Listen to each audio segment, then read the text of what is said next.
Big up. Yeah, what's up? What's up? This is your resident New Yorker. This is Mr. Magnus. To my immediate right, it's the headhunter, the middle linebacker, the signal caller of our entire show. It's Rich BK.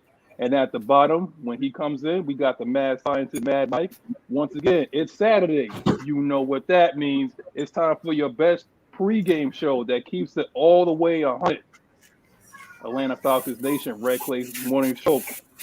Now, last week, we had some people might call it an ugly win. Some people might call it a win as a win. But if you remember, Falcons fans, those were the games that we lost last year. So you need to understand is like, if you looked at Arthur Smith's presser and Dean Pease, the way he came with that flamethrower, they kind of mentioned one particular word over and over and over again. It's culture. The culture is changing now. And there's a absolute belief that they can go out and win this game. See, the thing is that don't believe what a lot of these media people say is like they look at points per game and stuff like that. For the past 10 to 12 years, even 13 years of Matt Ryan's career, points was never a problem. It was always the defense. And now that the offense is trying to still figure stuff out, while Arthur Smith learning how to play with his toys and whatnot, the defense is like, yo, we can go get this. We can go get this game. It's on us. It's all good. So it doesn't even matter right now.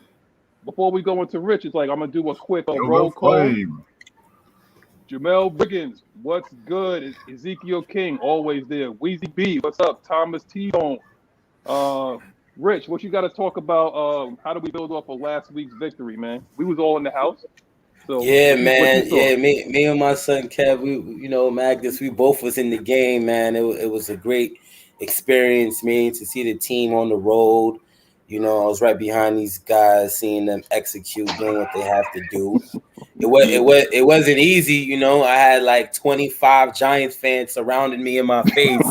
But then, thank you. But it was awesome. It was great to see us win on the road. That was big to build this momentum.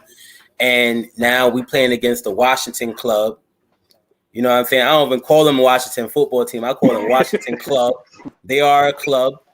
All my boys that's Washington fans. I'm talking about Washington club. We're gonna play the Washington club. So we're gonna see how that turns out. The NFC East, we know what the NFC East is, but it's still gonna be a dog fight on that front seven, and it's time for us to perform again. We lost to Philly. We lost to Philly at home, so now we got to protect home. We got to protect home, right, Mike? So we gotta get a win at home. So there you go. So that's what I got for now. What you got, Mike? How can we build off of last week's culture shock victory? All I'll say about this week is I don't know if you guys remember Street Fighter. Yeah. And there's this saying that goes, "Yoga flame." Why did I say that? Yoga flame.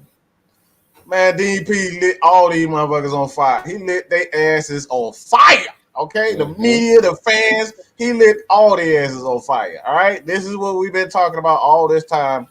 You know what I'm saying? It's not about we can sit up here and talk about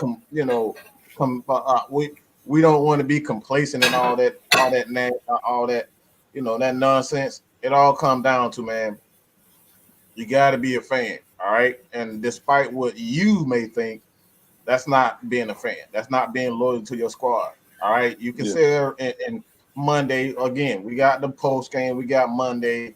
But when you are constantly every single day of the week, you're bashing and this sucks. We're never gonna do this. We're never gonna do that.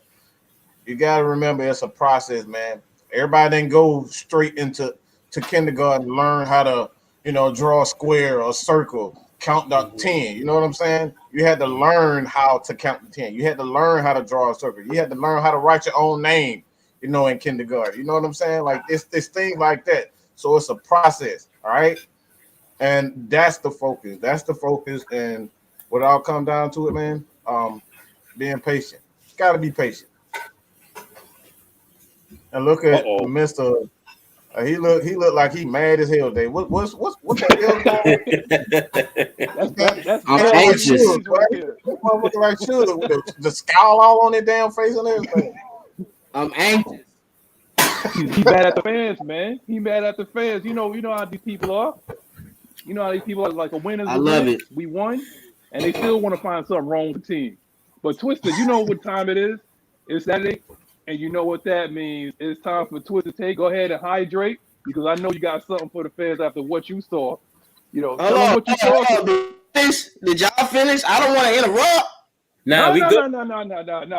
You got to go, man. You set the tone. You the leadoff batter, man. Okay, I'm just making sure now. I gotta make sure my team is right before I just speak out. I was late, so I can't be doing y'all like that. You feel me?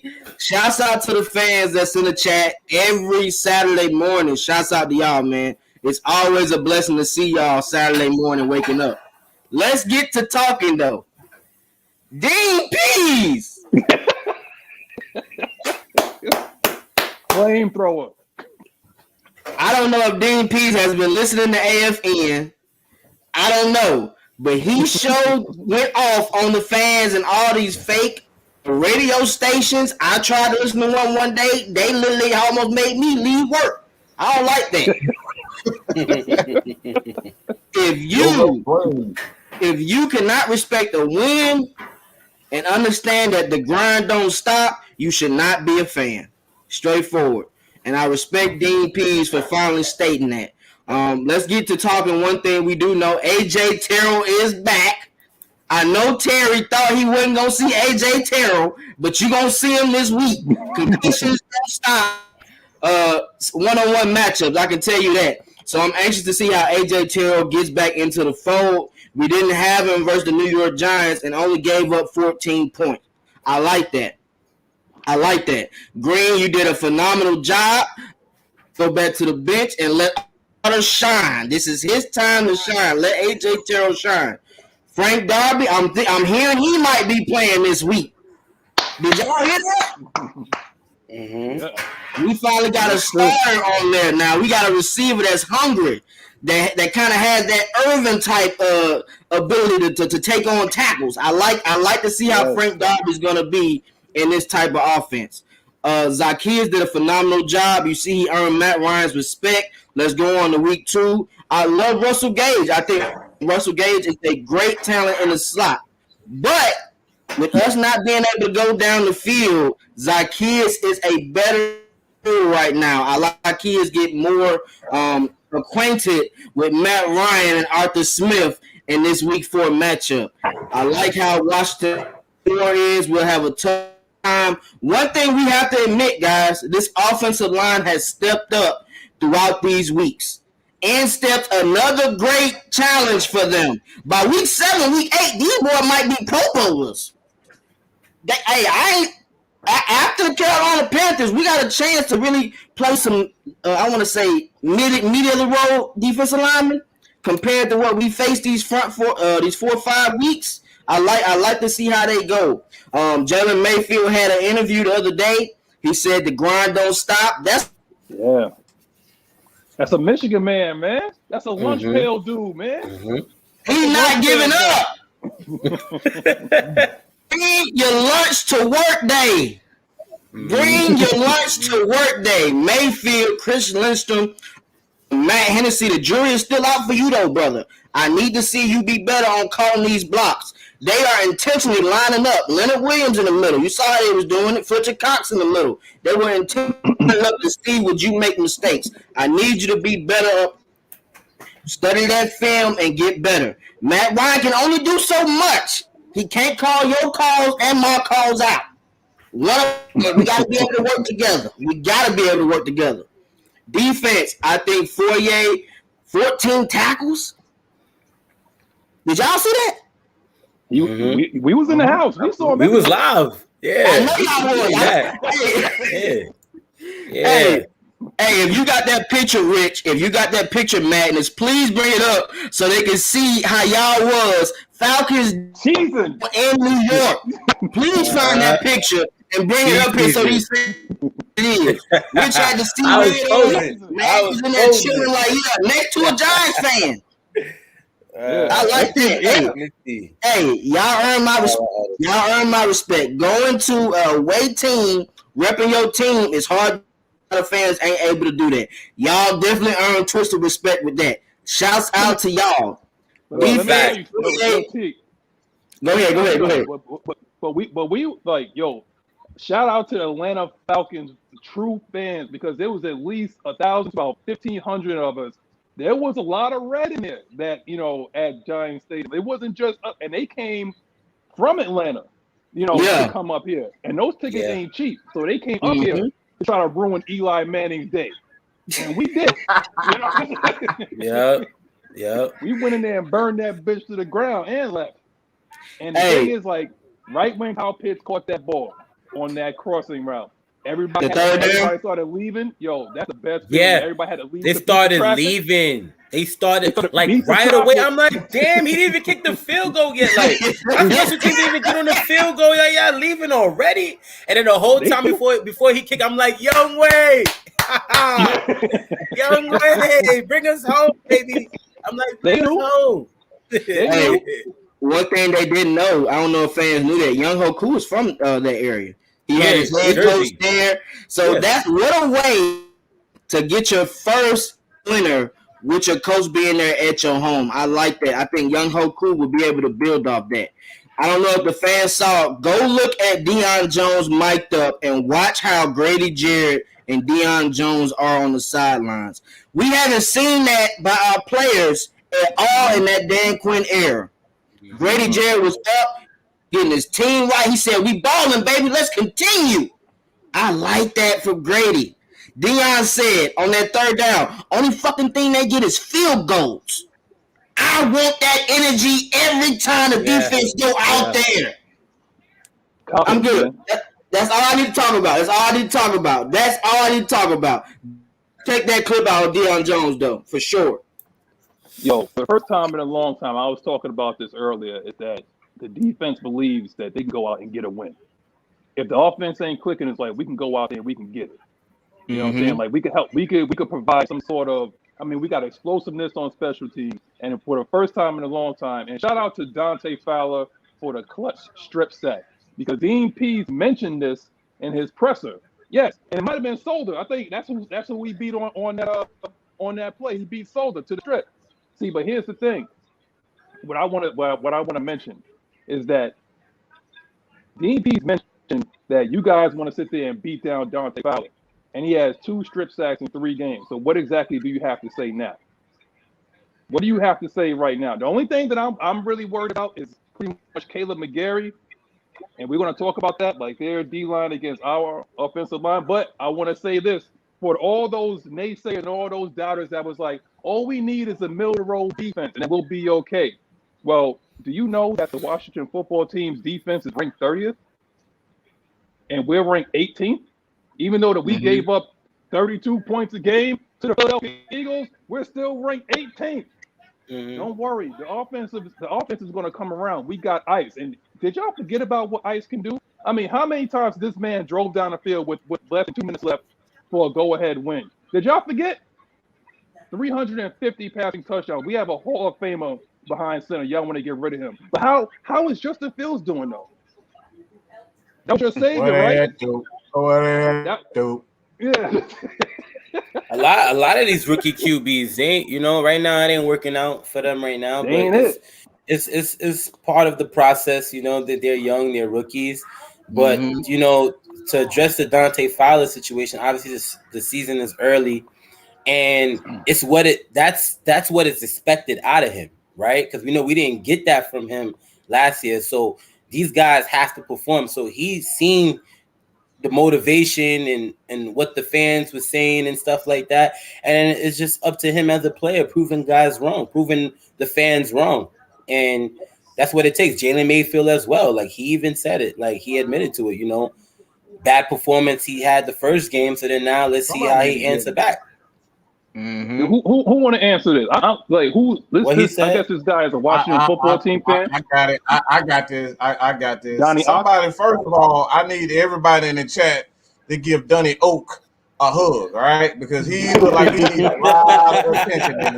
He don't wrote like 15 sentences in the last 2 minutes, all right? So everybody give him a hug emoji in there. Everybody give him a hug. He part of the Washington Club. At the end of the day, y'all, if you worried about being able to guard Terry, I don't know how the hell you say it, McLaurin. I'm not concerned with that because like you can actually have one guy going off and everybody else, you keep guys in check. So like I'm not worried about him. We've seen this time and time again with Julio. Julio gets 150 yards in the game, and everybody else doesn't really do anything. So I'm not concerned with one guy. What I'm actually concerned with Washington football team is not being able to disrupt what's his name? I think his name is Stetson Bennett Jr. What's the Heineke? Yeah, that's his name. Stetson Bennett Jr. Stetson Bennett Jr. Yeah, that's his name. But Stetson Bennett Jr. I'm concerned with him being able to kind of get into a rhythm. Like if Dean Pease continue to do what he does, especially with pocket quarterbacks, you don't want pocket quarterbacks with a Dean Pease defense. That's the worst thing that you want, especially one that's inexperienced. I do think Washington has a good front four, but it all comes down to the quarterback.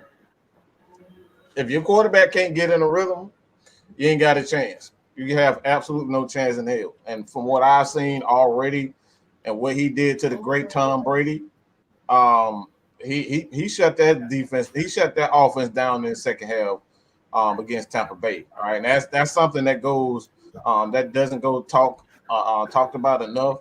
Dean Pease is absolute wizard when it comes down to confusing quarterbacks and giving them different types of looks. So I'm not worried about McLovin.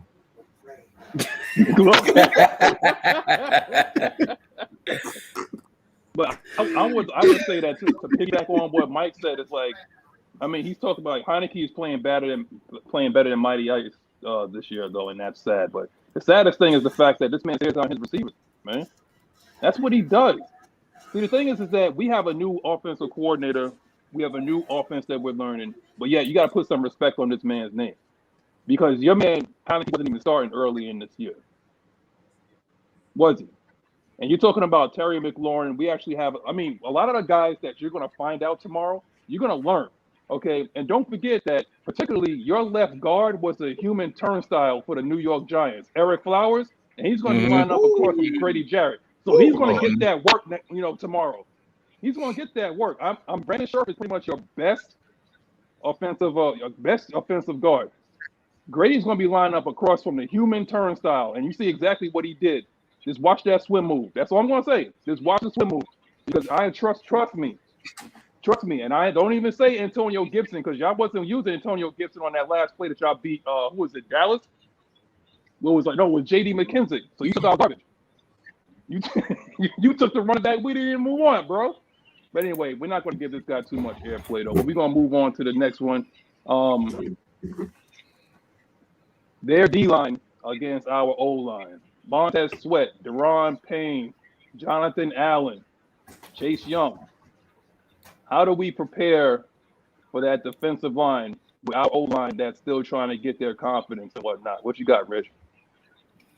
Well, I think it's really the O-line pay attention to the details. Every little thing that matters when it comes to the stunts that they would run or communication, because it's going to be very important, of course, at the O-line. And as the season gets, we progress into the season, the team gets better. The offensive line gets better. The cohesiveness gets better as well with the offensive line. So, we got Montez Sweat and you got Allen and Chase Young. Chase Young got a heavy motor. So throughout the whole game, it's going to be maximum effort. So effort beats talents every day, every given Sunday. If you're giving your maximum effort on every play and every down and you ain't giving up and you're making these guys fold and and bully these guys, they're going to slow down a little bit. And I know didn't Mayfield play against Chase Young in college? Ezekiel King said yes. Right. So he know what to expect. He know what to expect. So he's seen him. But even though a college Chase Young is probably a different NFL Chase Young, but we'll see how that plays out. But sky's the limit for the offensive line. We're gonna run the ball. Arthur Smith is gonna want to see those lanes open up and control the time of possession. So that's one thing Arthur Smith is big on. So the offensive line got to have a big game and not give up no sacks. And I think we'll be all right. Yeah, I mean, I pretty much think the same thing. The way the NFC East is built is the way pretty much that we're built to defeat teams like that. And I wouldn't be surprised if Mike Davis actually has like a somewhat bounce back game. Once the air starts getting cold and you got to start running up against teams like that in NFC East, I believe truly that this is the reason why we signed this man. Nothing explosiveness. There's 3-4 yards in a cloud of dust. You know what I'm saying? Like, I truly believe that this guy, we're going to run the ball. We're going to wear them out. Play action. It's not going to be your typical Falcons offense. And if you haven't been watching the games for at least like 3-4 weeks now, I mean, just realize it's not your regular dirt cutter, Kyle Shanahan offense. We're not going up and down the damn field all the time. It's not that. We're going to control the clock. The culture is changing. The defense is rested. They're making plays. And that's just what it is. Like, we're not going to lead the league in points per game and yet only come out with like 4 wins a game and be picking like top 5 in the draft. This is not going to happen. If you looked at the Tennessee Titans, like, they did not go up and down the field when Arthur Smith was there. The offense did look different, but they did not go up and down the field scoring points or whatever like that. No, this man is talking about culture, and you're going to hear that a lot, either from me or from the rest of my boys right here. Is like, you're going to hear the word culture is changing. Their demeanor, their personality is permeating into like these players where they're playing with a sense of confidence that we don't have to. Eddie Ice realizes that he don't even have to come up with like 30 points. I don't have to outscore the team or nothing like that. All I gotta do is play within myself. I got a playmaker behind me and Corral Patterson. I got Mike Davis. I got Kyle Pitts. I got Slide, and whoever else want to come in here. Frank Darby, come on up. Come on up. Hey, I appreciate that, Twisted. I appreciate you giving me that good news. So I love you some Frank Darby, man. I was gonna tell you though. The reason why we got Arthur Smith was to what? Stop the red zone issues. These past 2 games, if you look when we got into the red zone area, we've scored majority of those times. That's an improvement for this offense. I don't care what you say. We've always been able to go from 20 to the 20. It's about our red zone area. And Arthur's drawing up great plays. That play was scored on that touchdown. You saw the wrinkle where Cordell Patterson motioned outside. That in turn shown the linebacker that he's in man coverage, right? The linebacker drifts out. Zacchaeus goes right to where the middle of the field is. Matt Ryan looks off the linebacker and throws it right in the middle of the field, wide open. Those are ways you scheme players open. With Cordell Patterson showing us these first 2 weeks that he's a playmaker, teams are going to change how they try to guard this offense. And the playbook will be opened up soon. Take what the defense gives you. That's what Matt Ryan is doing. They complain all the time. Matt, too much interceptions. Well, when he's good with the ball, y'all complain. Oh, he's not throwing it down. Which one is it? Which one is it, guys? Because you're going to make mistakes. You're going to have, if you throw the ball down the field 20, 30 times, 2-3 weeks, you're going to make a lot of mistakes. It happens. Take what the defense gives you. The New York Giants played off majority of that game and had a game plan to double Pitts and Calvin. They changed that. Even on that play, on that corner route to Kyle Pitts, it showed they were doubling Calvin Ridley when he motioned over. The safety jumped down, and in turns, it caused Kyle Pitts to be open on that corner route. Adjustments. Route concepts. I mean, Mike, that's some of Mad Mike's dictionary, man. Route concepts. Yeah. I mean, I actually would like the mad scientist himself to break it down for these people who don't understand football from I believe a former quarterback to understand what route concepts are, because too many people out here playing Madden. So what I would like to do is I'm gonna give the floor, to Madden so he can basically break it down for those that duly don't understand what route concepts are. That shit The floor is matters. yours, sir. It does.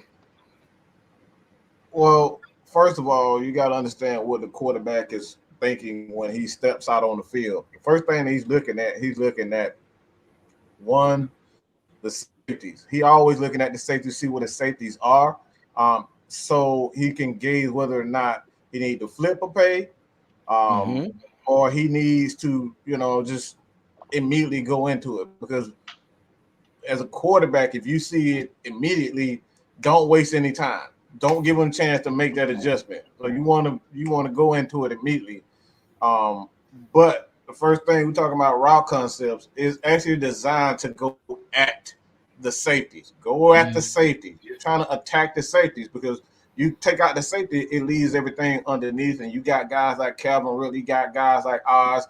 They can do all the run after catch things. The things like, for instance, this is probably one of Julio's greatest plays, when he played Green Bay in the playoff game against Green Bay. He took that crossing route to the house, and you saw Mohamed Sanu on the sideline. He got the block. It springed him for like 60, 70 yards or something like that. 70 yards. These are the things that this is what you do with guys like this is what you do with Calvin Ridley.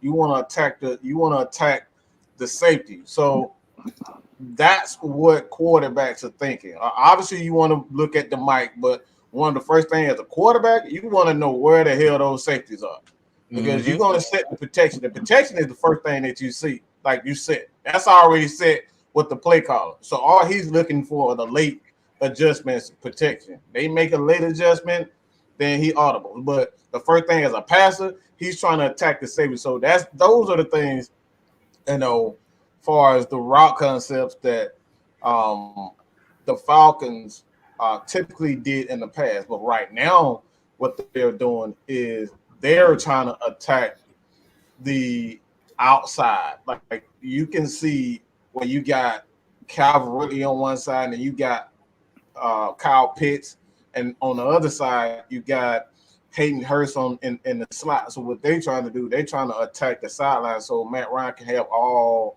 that in the middle of the field as the game goes on. So it's a different concept now. The Falcons, all they was trying to do is just go deep, and they will make the necessary adjustments. But now they're attacking the sidelines, and late in the game, that's when you saw Matt just chucking the ball, chucking it down, just chucking the thing down and letting the athletes do it. So that's what you saw last week in the comeback win. They were just checking it down, and just letting the athletes do it. So that's what they're doing right now. You're going to see Calvin really get a lot more open as the season goes on with those sideline routes, the corner routes, those dig routes that he's so used to seeing,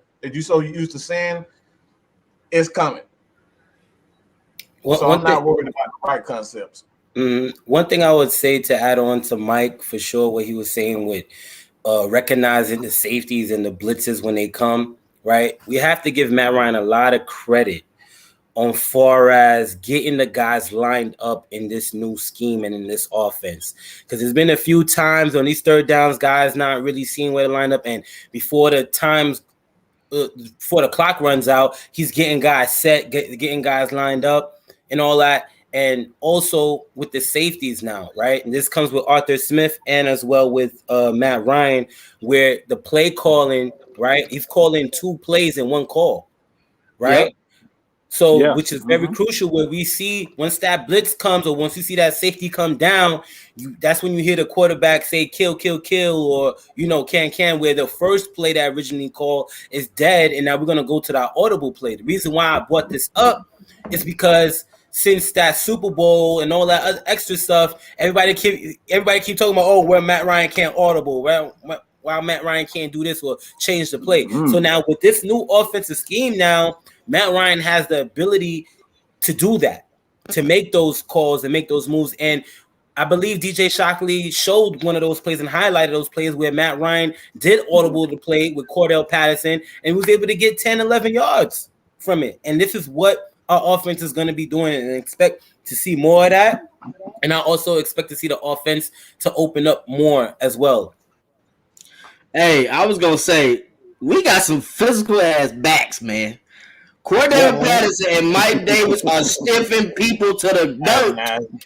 That's why I said they're attacking the sidelines with those guys. They're attacking the sidelines. So during the middle of the game, at the end of the game, they got Kyle Pitts and Hayden Hurst to just kill it. So that's what I meant by attacking the sidelines. It's not also like their route concepts with the running backs. That's why you saw Mike Davis on the sideline, stiff dude, and then get up and stiff arm him again. Like that's not like this is what he's doing with attacking the sidelines and running those stretch plays and those toss plays to Cordell Patterson. You know what I'm saying? Like so, like these are the things that you're doing. You can attack the sidelines with more than just your wide receivers. Exactly. Hey, Mike Davis, you need to apologize to that man too. He can't go home to his wife getting stiff on twice in one play now, dude. People like that, man. That was nasty. Nah, he got to make something happen. No. Yeah, he got to make something happen. And then another thing, y'all seen what the last thing you seen what Cordell did? Cordell, when he bopped Blake Martinez, he fucked up his knee. Yo, he injured his dude. And I ain't gonna lie, I recorded the video I sent to the Giants fans. I was like, damn, this supposed to be our best tackler right here. He just got floored just now. He dove, Rich. That was nasty. He got Logan Ryan too on that stiff arm. On that play where Matt Ryan had faded on the angle route. He thought he was gonna juke him, and Logan Ryan just stayed there. He said, all right, I got something for you. See you later. 20 million. I'm taking Mike. I'm gonna take it. I saw it. I already. First of all, whatever his name was, Doniak is blocked. Yeah, that's okay. Nah, bro. We don't do the taking shots. You don't disrespect her. Nah, bro, we don't do that here. Like that. Oh, I ain't even see what he said. No, he said. Meg was like, "Oh, I thought you was leaving." You know, like right there, she said, "We thought you was leaving," and then he said, "Like, men are talking. You ain't gonna be a chauvinist here. If you want to play, and you want block him with that bullshit. I did. That ain't happening on that. I already did. Yeah, I already blocked it. Like, we don't do that here. Like, if you want to speak your piece and you from like another, another 14 whatever like that, we'll welcome you. Just come with facts. But once you start putting in gender roles, stuff like that, then no, you ain't gonna do that. Sorry, no, you just not. Maggie know more sports than you, brother. Come on, don't do that now, bro. It's plenty of women that's getting educated on sports now, bro. Let's not do that. Yeah, we don't do that over here. First and foremost, there's no AFN without Mag. So let's just stop with the mess right there. So if you don't respect women, or you feel like women, don't know about sports just because of the way they look or whatever like that, then see yourself out. Because if I catch you in the comments or whatever, it's done. You're done. Okay. So, you're done. No, Miss Maggie run this operation. You know what I'm saying? So it wouldn't be no AFN without Maggie. So we respect the women over here. Hey, Maggie Petty, she said y'all saved him.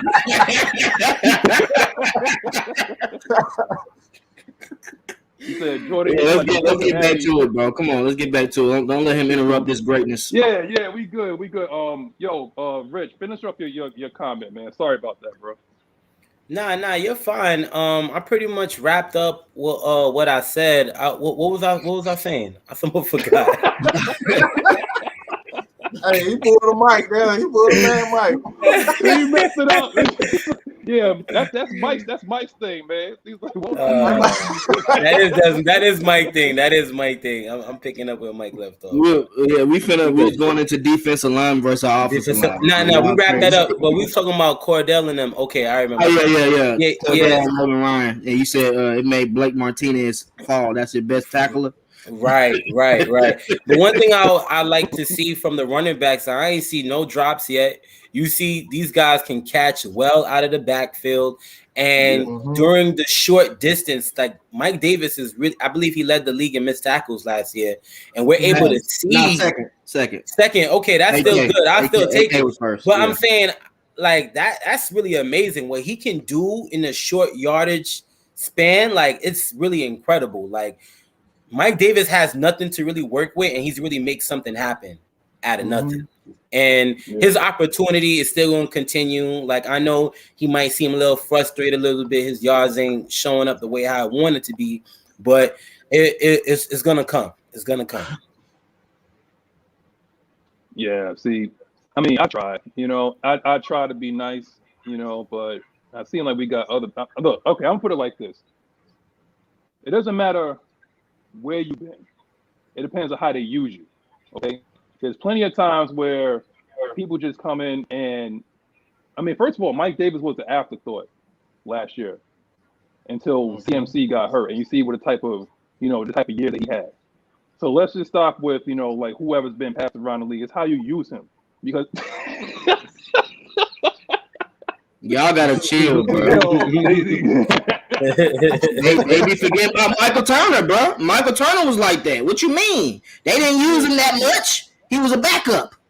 And I feel like we're using Cordell Patterson the most out of anybody right now. Besides Chicago, they had some injuries last year in their backfield. But we showing teams where you should not have to limit a person to one specific position, that this guy is only a specialist. No, like I feel like you're hurting yourself that way. And that's why in the Falcons organization, and I've been telling a lot of people and my boys, we see him as a running back. Other people saying, oh, he's just a return. He's just a return. No, you're starting to see what this man can really do. And he's special with the ball in his hands. And it's only going to get worse. Shout out man, to they're not even touching him, but though, Rich. It's hard for people even touch him. That's the thing people are missing on. The first guy has mistouched him on every time he's touched the ball. You can't on the first one. And one plays up for Cordell. Most teams weren't doing that. The Bears did it to a sense. The Patriots did it to a sense because people got injured. Right. No one's injured. He came into mini camps and training camp working on his craft and already having set plays. Remember, I went to training camp.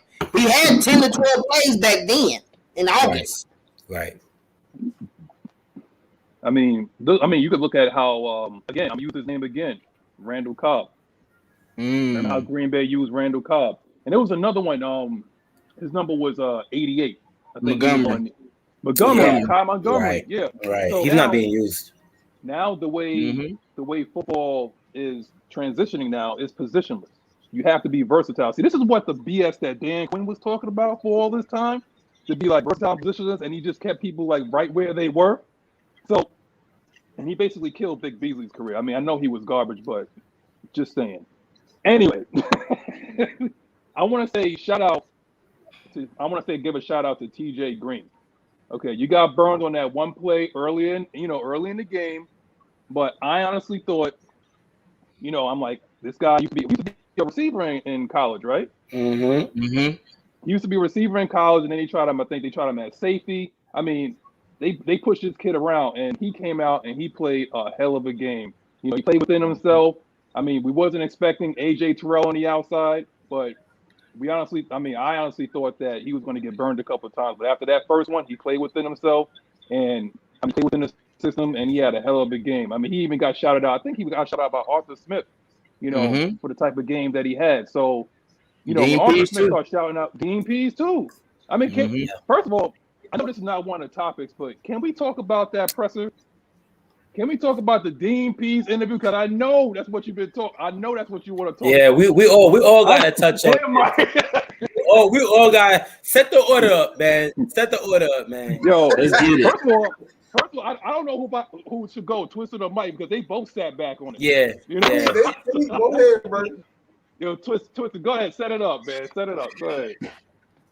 Hey, man, I love Dean Pease, bro. I never say this about people I don't know, but I just love Dean Pease' energy, bro. Every time I watch his interviews week to week, I learn something new about this defense. One thing he stated was during that first game versus the Eagles, he was trying out too much. He leveled it back week 2 and week 3 and gave them a chance to learn everything first before he adds more to their plate. And he sees TJ Green was already going to get playing time anyway, whether AJ Terrell was out or not. He said TJ Green has made plays repeatedly, and that's why you saw him on the island by himself. Throughout that time, TJ Green didn't have no help. They was putting safeties in the box. They was putting safeties in the middle. They wasn't even letting TJ Green get help or Fabian get help. Everybody was pretty much playing on their own. Dean Pease is phenomenal at what he said about Isaiah Oliver. Isaiah Oliver has changed his game being in his slot in Dean Pease's system. He stated that Isaiah Oliver reminds him of Logan Ryan when he had the Titans, and I can't remember that Webb when he had with Baltimore Ravens. How you're able to blitz and able to cover. Those are two things you got to do as a slot. When you're playing in cover two and those safeties are all the way back, that's slot corner has to be able to tackle. And Isaiah Oliver has shown he's tackling. Evan Ingram is a Pro Bowl type tight end. How many receptions did he have?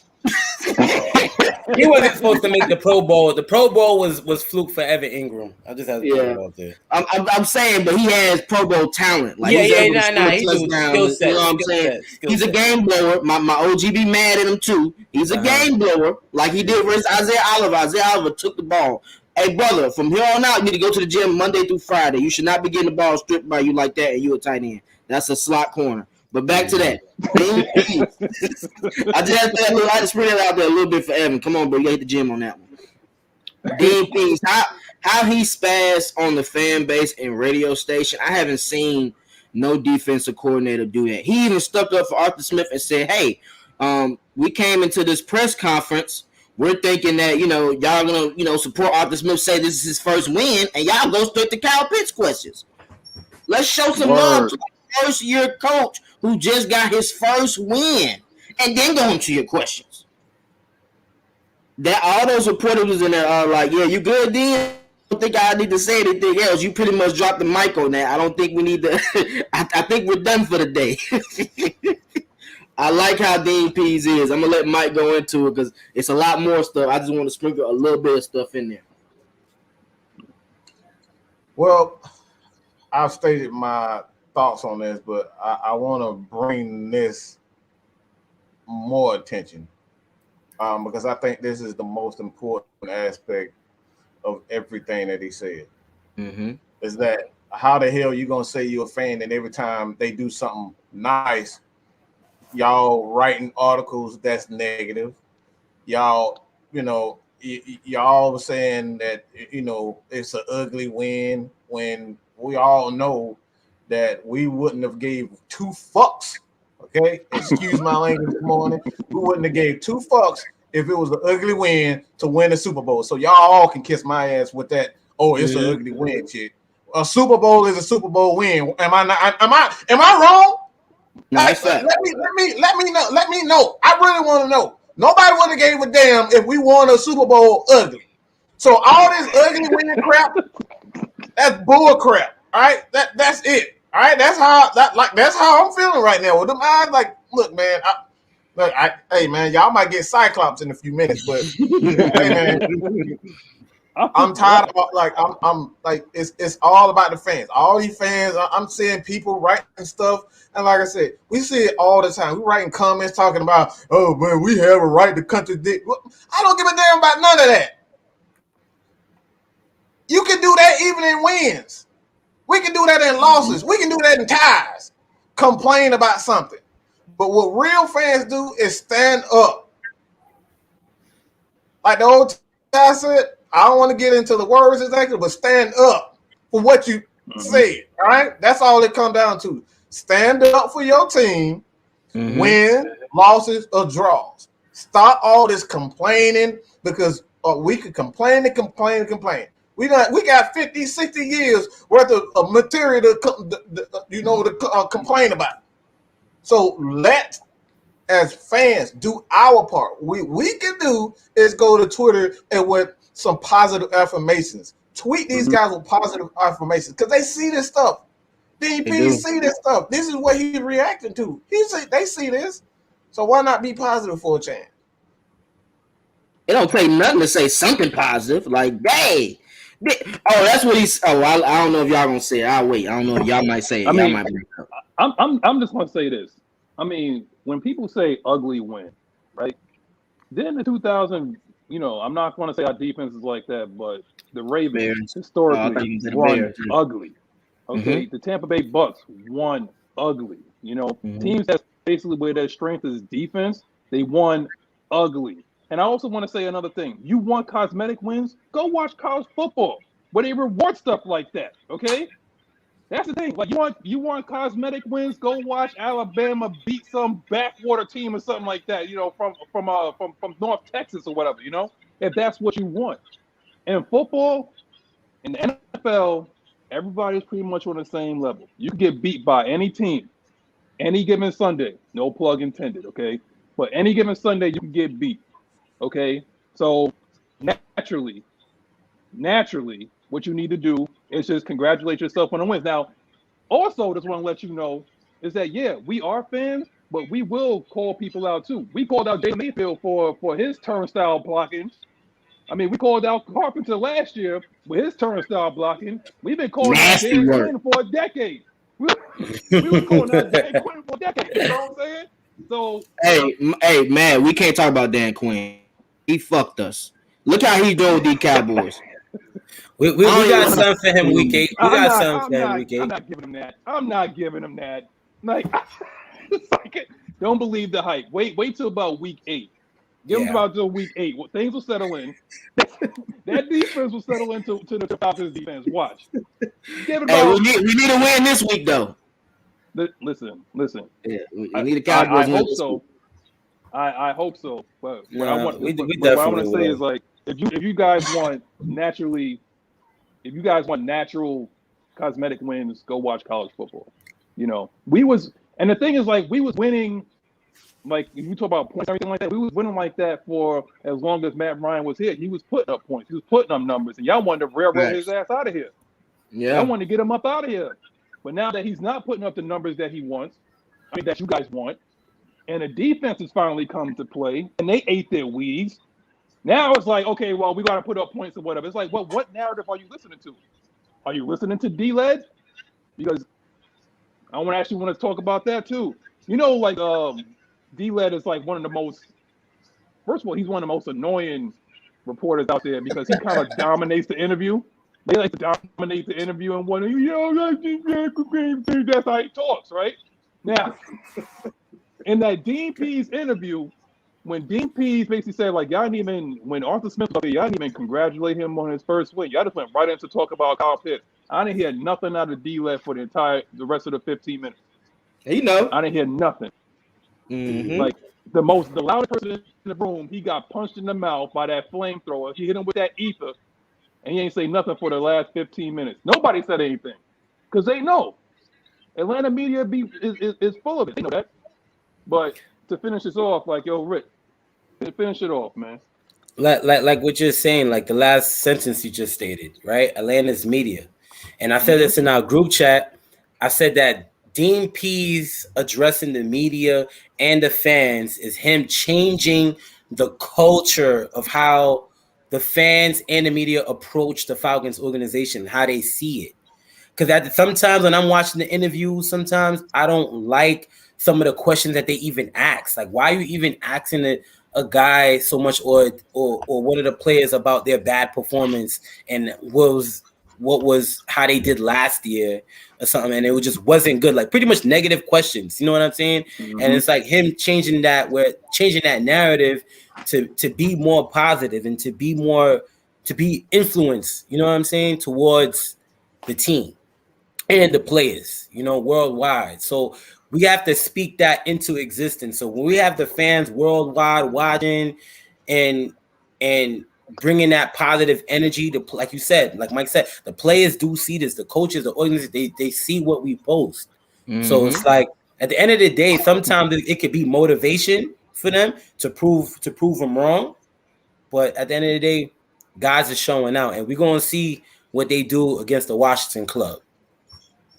Yeah, I like Eric said they don't ask the right question. I like Tori's questions. Tori yes, gets to the point. Yeah, I love Tori questions. Yeah, Tori McElney. Yeah. Some of their questions, right, absolutely. But I thought y'all was gonna bring it up. But Dean Pease had stated he was listening to a radio station, and they were saying, "Well, about time the Falcons won. They ain't won in 18 months." And he like, "How? We haven't even played in 18 months. How you gonna say some stuff like that, bro? Yeah, The Buccaneers haven't played in 7 months. Like, say you're happy they won. They haven't won in 3 weeks. Don't sit here and say they haven't won in 18 months because you're creating a narrative and making fans to be negative. There's so many people that listen to the radio every morning going to work. And if they hear you saying stuff like that on Monday and Tuesday morning, they didn't play too good. I guess I was wrong.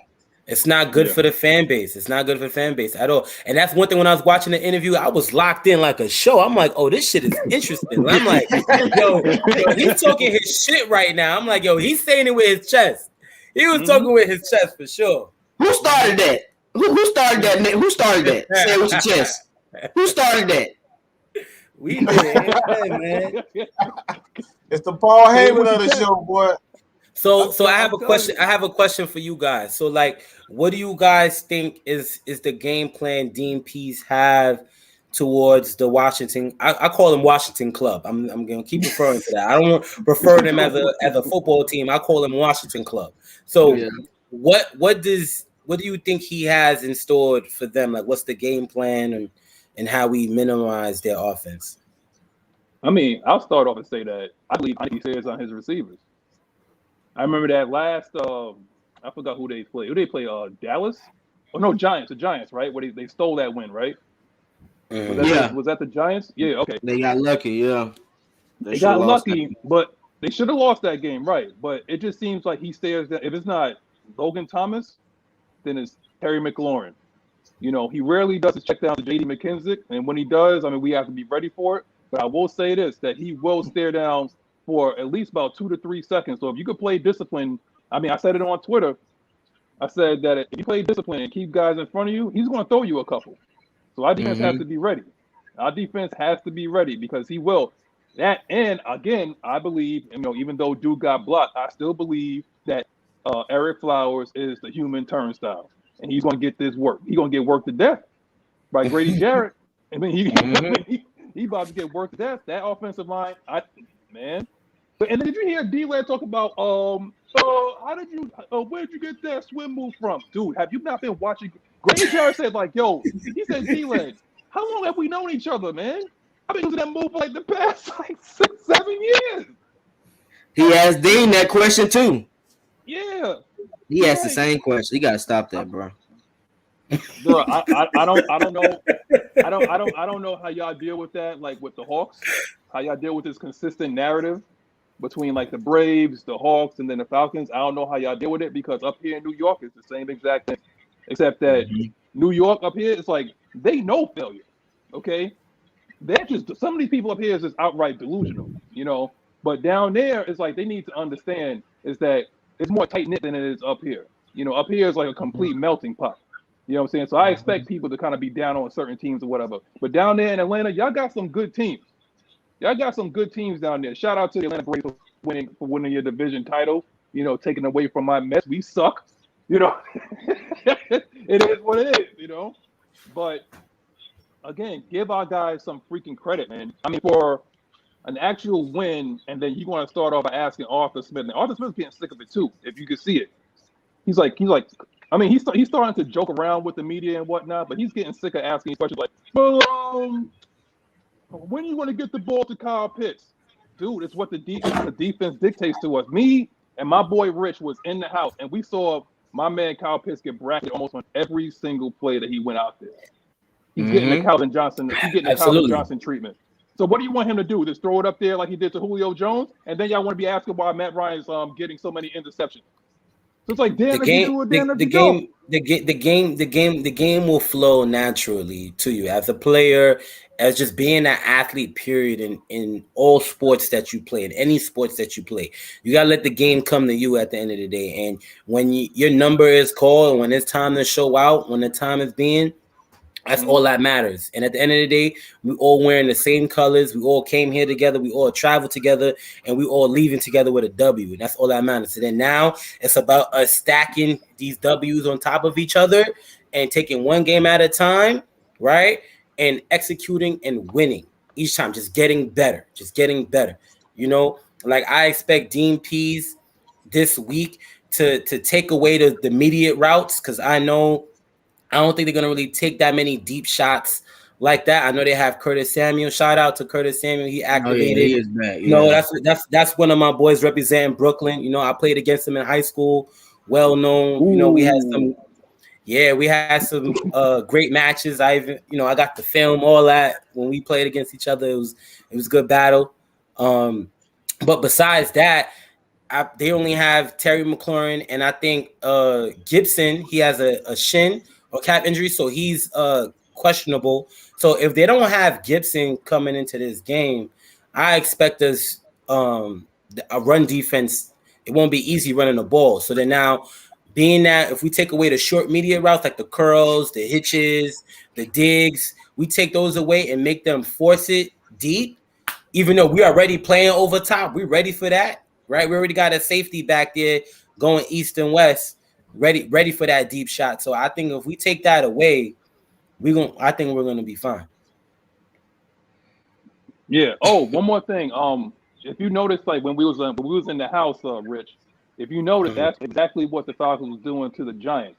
They was giving them like hitch routes pretty much on every play. Like they wasn't really kind of going deep except for like that one deep shot. But everything, nothing cheap, nothing deep. And he's just learning how to use these playmakers, over time. So give these guys some credit because they're coming along, and it's only been 3 weeks.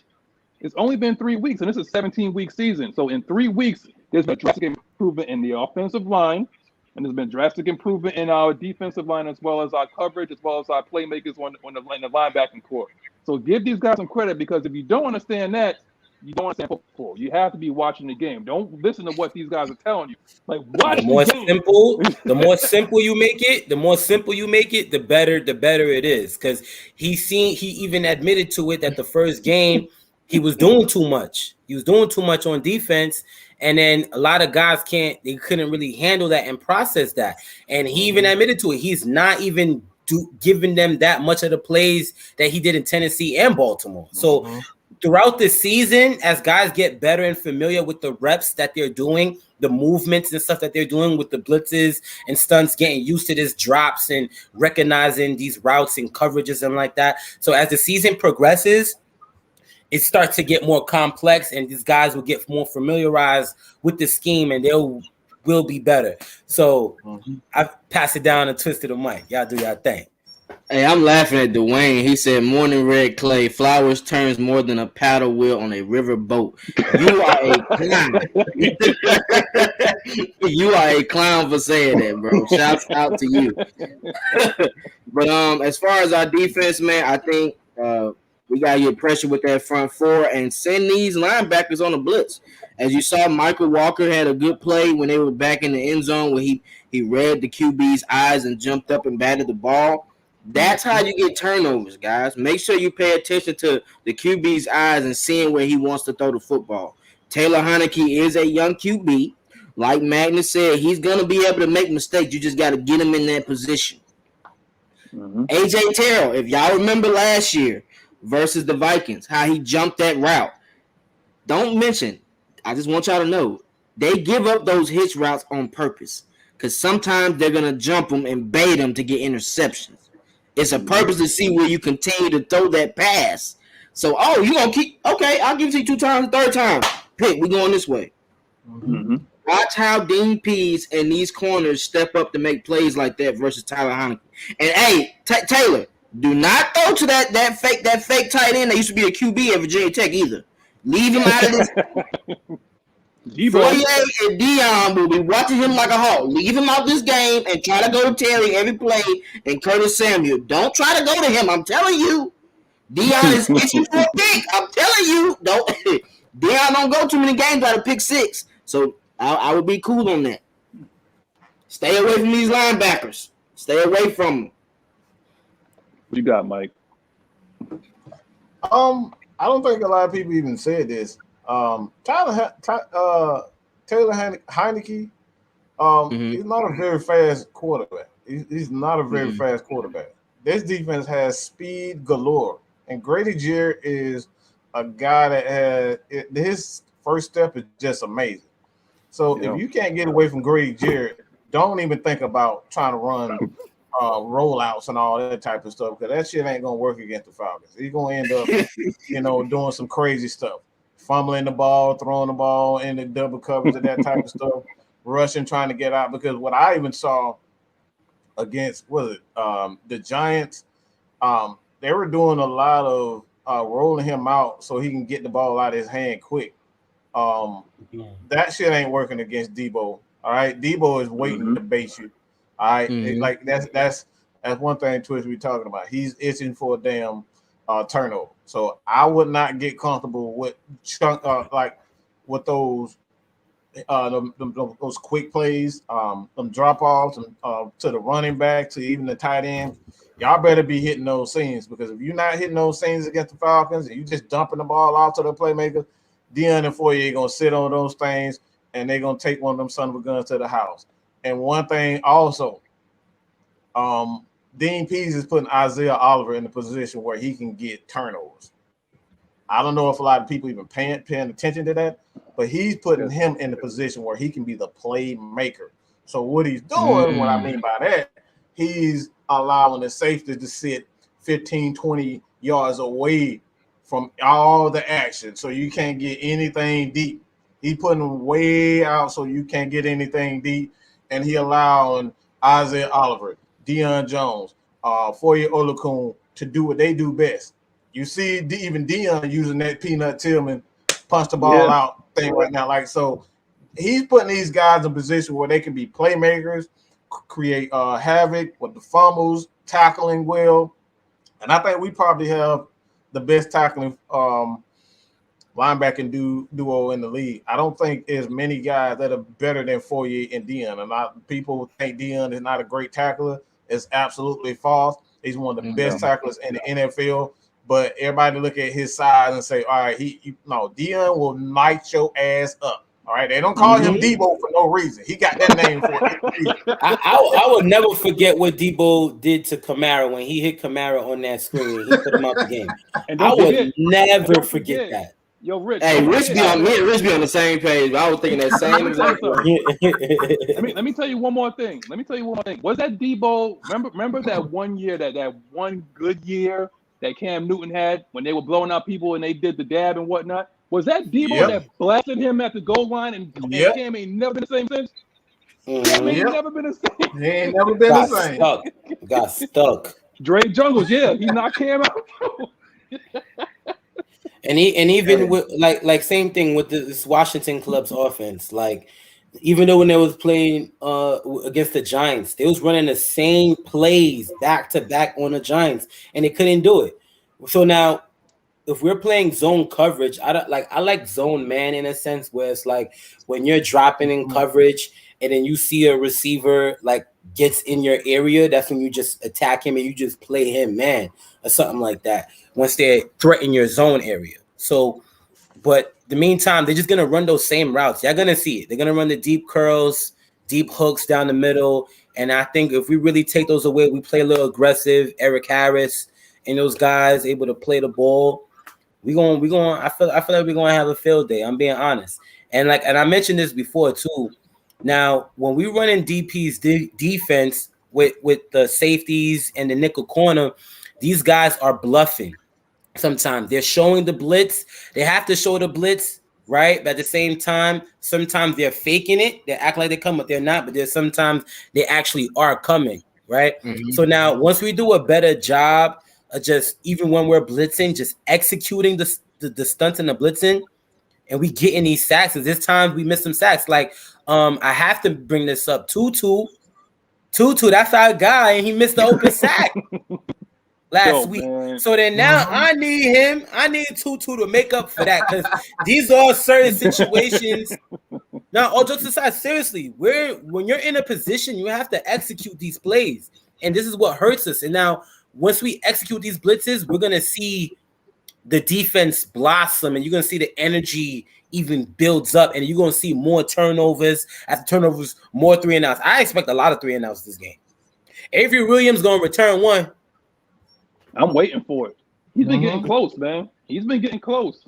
Like, I'm waiting for it, and I believe that we're going to re-sign Cordarrelle Patterson, and then Avery Williams turns into our natural kick return slash punt returner. You know, I'm waiting for that too. But what I want to ask you guys something is what's y'all take on? Because I asked Mike this before the show, and I'm like, what's y'all take on Sly? You know, how y'all feel about Ridley? Hello. You know what I'm talking about too. That's I know exactly what you're talking about. I was waiting for you to bring it up. I was gonna say some events. I was waiting for it. That has to be discussed. Before you talk about it, that Debo play was in 2016. That was our Super Bowl run when we cracked Cam Newton. They was terrible in 2016.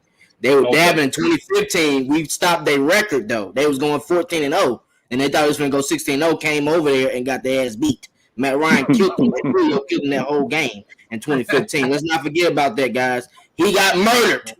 But anyway, C-Red, we can't have plays like that, bro. You got the C on your chest.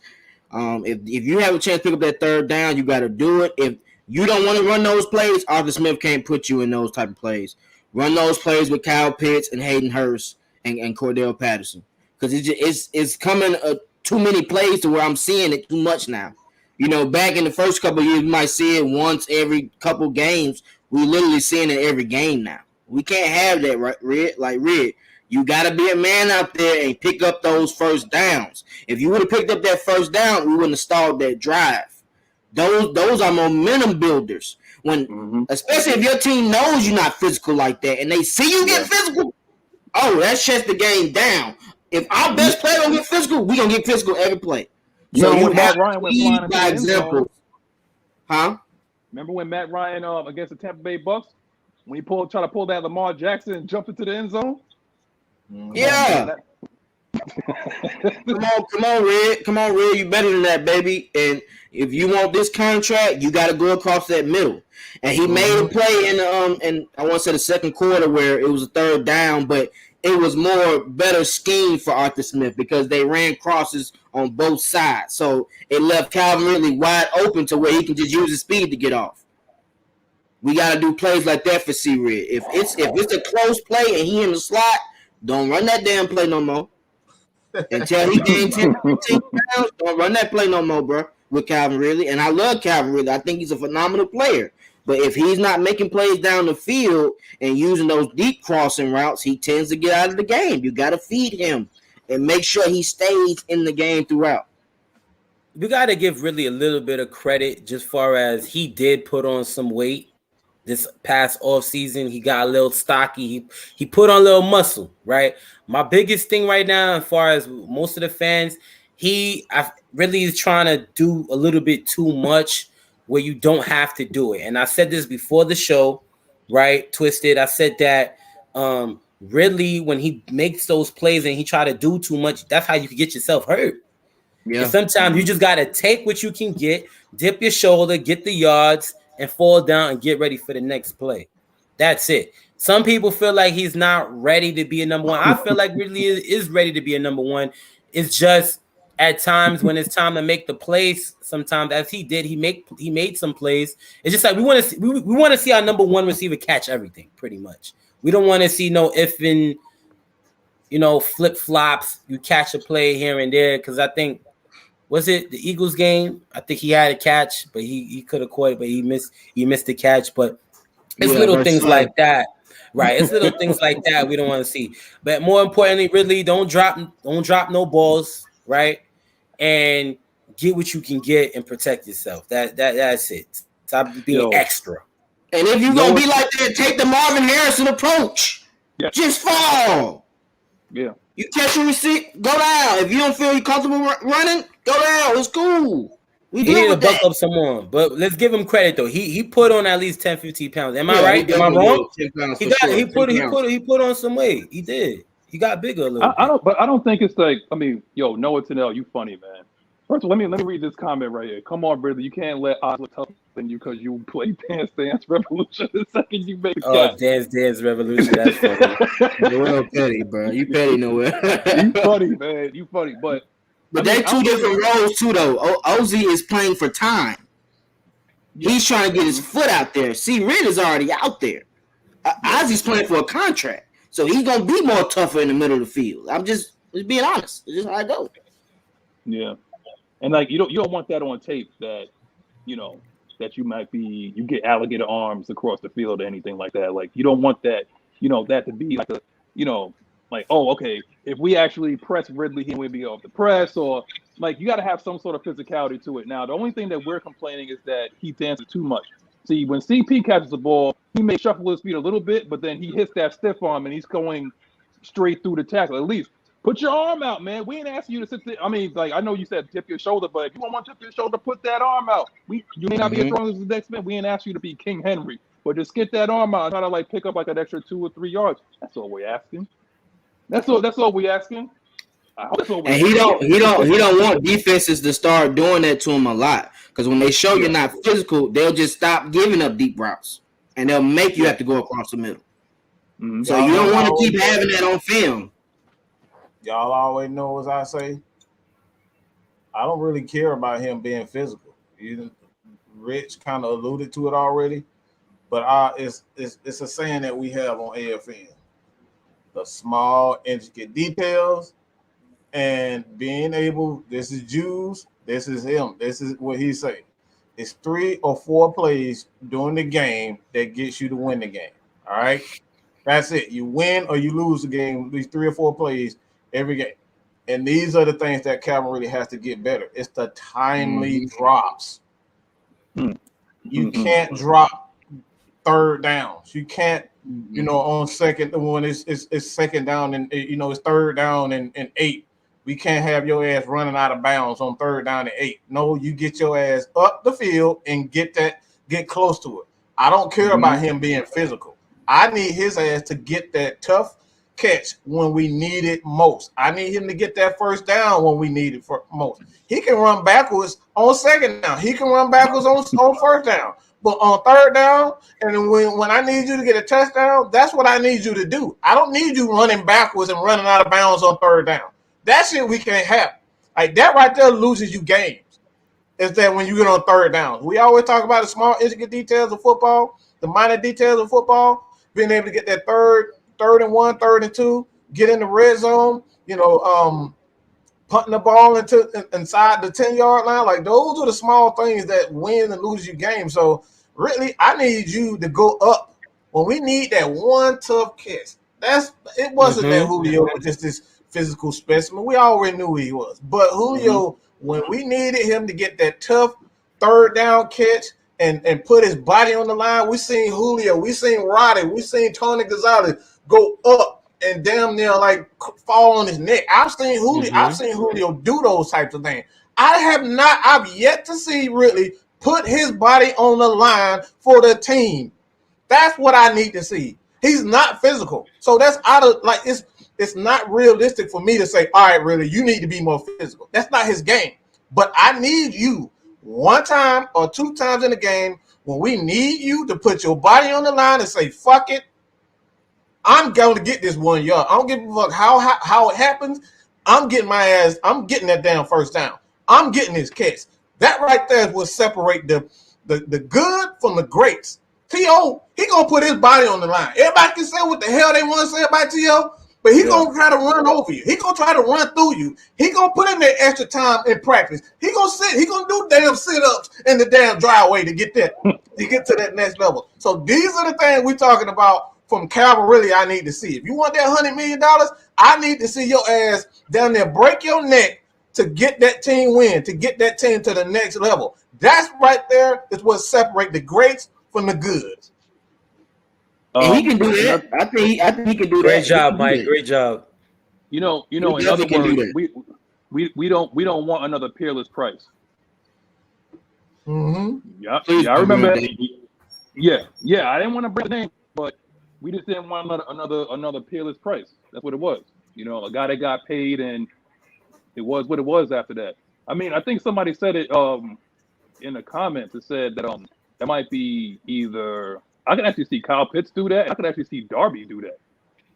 Just get that thing, Like, he's just that kind of guy. That's why I can't wait to see him, because I think he's going to be that kind of dude that's just going to go get that ball. He reminds me so much of Roddy White. Built the same and everything like that, man.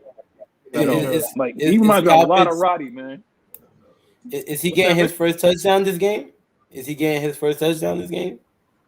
KP? Where the hell are they linebackers?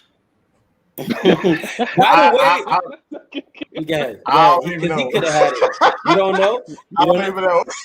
They got the one rookie linebacker from Kentucky. He was in the draft. He was a good linebacker. I don't know. I think his last name is Davis or something like that. I forgot. Hold on, let me. I'm looking at it now.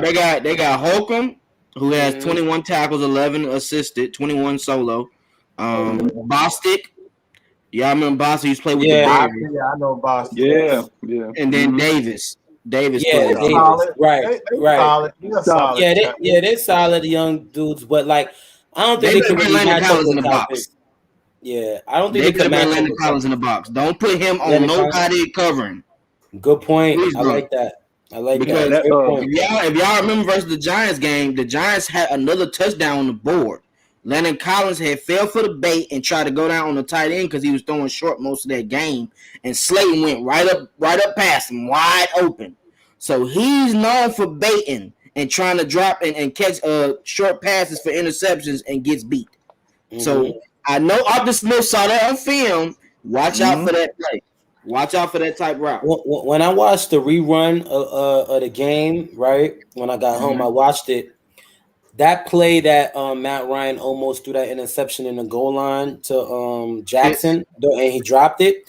Pitts was wide open for the hitch. He just overthrew it, and I guess it was just a miscommunication or something like that. So Pitts would have got his first touchdown last week. You know, we didn't get to see that, but let's see how that plays out this week. And I think the offense, we'll be able to expose them. I think we're going to mainly down the seams. We haven't seen that yet with Hurts and Pitts. I know we're begging to see that, but I think Arthur Smith is slowly. Remember what I'm saying, that he's slowly going to open up the playbook as we get further into the season. I'm going to stress this every week, and I'm going to say this every time. You know, we're going to be running our wide zone scheme. It's going to be our main formula, but as we get tougher into the season, it's going to be harder for defenses to adjust when we really start to see these guys open up and line up. Go ahead, Mike. You hit it right on in there, and that's why I said patience with Mike Davis, because as the season goes on, it's like players don't want to tackle big guys like him. They don't want any parts of, like, that's what Michael Turner. You go back and look at him. Yeah, he was an explosive guy, but as time went on during the season, that's when he got stronger. That's the same thing with Jamal Anderson. You know, those guys, like, you don't want to touch big backs. And you kind of see that, you know, last week against the Giants. Like, that dude didn't, like, he stepped on that dude 2 freaking times on one play. So he's going to get those tackles, you know, as he's going to get those yards as the season goes on. So it's a process. I'm not concerned about it, but you made a great point about, you know, it's a grind. That's why I say his offense is designed to wear defenses down as the season goes on. That's why you hear Matt Ryan saying, all right, as the season goes on, we're going to get better. We're going to get better. We're going to get better. It's all about patience with this offense. This is no longer an air raid offense where you're going to see, you know, 15 to 10 plays being, you know, over 20, 30 yards. You're not going to see those deep shots like that in this type of offense. They're going to wear you down. They're going to be physical. And it's going to punch you in the face, man. I got to say this. You know how I know this is true, Mike? Because Arthur Smith said it in his interview, right?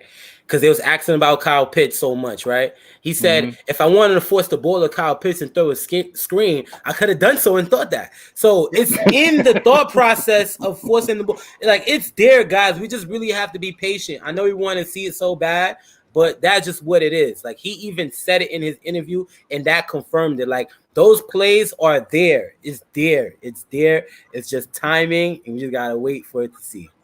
Go ahead, Maggie. I mean, you know that play. I mean, like I said, we was there. They had Kyle Pitts split out wide, and you know that was the play that Lee Smith caught that touchdown. Yeah, like they actually had Kyle Pitts split out wide. I'm sitting there yelling to my boy next to me. I'm like, "Oh, it's a fade!" I'm like, "Finally!" You know, like, I stood up out of my seat. I was like, "Oh, it's coming!" But again, sometimes Kyle Pitts have to be a decoy, and that's what happens when you're utilized like that. Like you're not going to get the ball on every play. You'll just be a decoy, probably to run somebody off the play or whatever like that to free up somebody else. Julio did the same thing too. You can't get the ball every damn time on every. No, he's not Calvin Johnson. So even though I was a little disappointed fantasy wise, I played fantasy. It's like fantasy wise, I was a little disappointed, but we got the dub, and that's what it's all about. What you gotta say, Twisted? One thing, Pitts on both my fantasy teams, but one thing about fantasy, they don't have PI calls on there. He set up that touchdown. If we be honest, he would have had another touchdown, Rich, on that play where they grabbed him. I know. I see that one. I was like, I know. I said, oh man, if he would have had that touchdown, we would have had the fans erupting on Twitter. And they wasn't going to be able to tell me nothing. What y'all about Pitts? Yeah, he doing that in real life. You going to see that soon. That's all. When Pitts show out, I just want people to call me and say, T, you told me so. That's all I want to hear. Don't sit there and wait until he got a drop pass. He don't got no drops yet, fellas.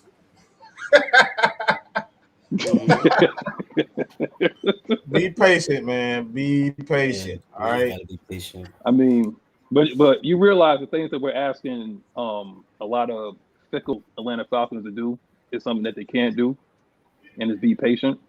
It's like we understand, like we've been fans for a long time, like we've been patient throughout a lot of the BS that's been down here. Bad coaching, come from behind victories, losing by 6 points, the onside kicks from last year and stuff. We've been through it, and the only thing that we're saying is like for the first time in a long time we have people that's capable at every level in our organization. And we're asking you to be patient. This is year one. I understand totally that you want a quick turnaround because in the NFL, yes, you can turn things around very quickly. But guess what? What you gotta say, Mike? You said something interesting there. I've said, I think we've all stated this before, but I don't think the fans realize how spoiled Matt Ryan has made us. This guy has always had success. He's always been special since the first throw that he it's since the very first throw in the NFL.